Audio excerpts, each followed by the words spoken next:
Fritz, he was the Bernie Madoff of Europe between the wars.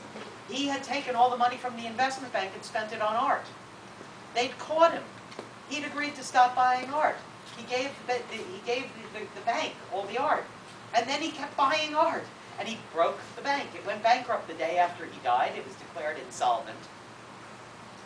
They can't find the art. The art's hidden.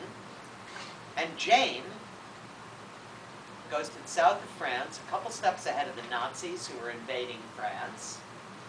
Stays in Nice, gives birth to a baby she calls Anne France Mannheimer on Christmas Eve 1939. And then goes gallivanting around the world for about 2 years. Nobody knows why. In fact, what she was doing was she was looking for that art. She was selling some of it. She was trying to get it.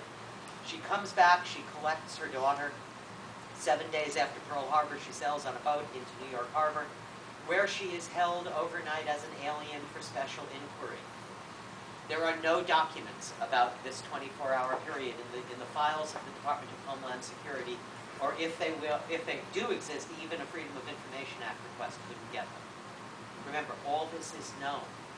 Also known, although nobody had found it, was the ship's manifest, on which her nationality is crossed out and changed.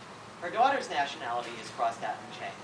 And their passports, which do not match each other and do not match their nationalities, are crossed out and changed.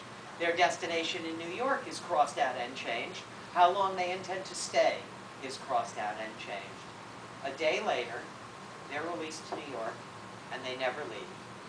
Jane becomes the senior vice president of a company that is microfilming Pentagon records all through World War II, even though, formally speaking, she's a triple enemy alien.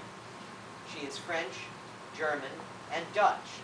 All three, enemies of the United States at that point, yet she ends up microfilming Pentagon records. Huh? You can understand why I was captivated with this woman, I hope.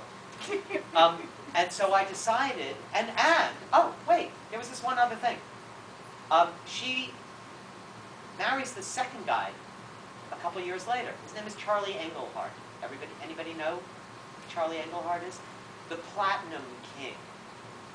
The richest precious metals merchant in America, and the model for the villain Goldfinger in the James Bond novel of the same name. Think Goldfinger, that's the guy she marries. He adopts little Anne France. They have 4 more daughters, but little Anne France becomes the inheritor of her mother's seat on the board of the Metropolitan Museum of Art.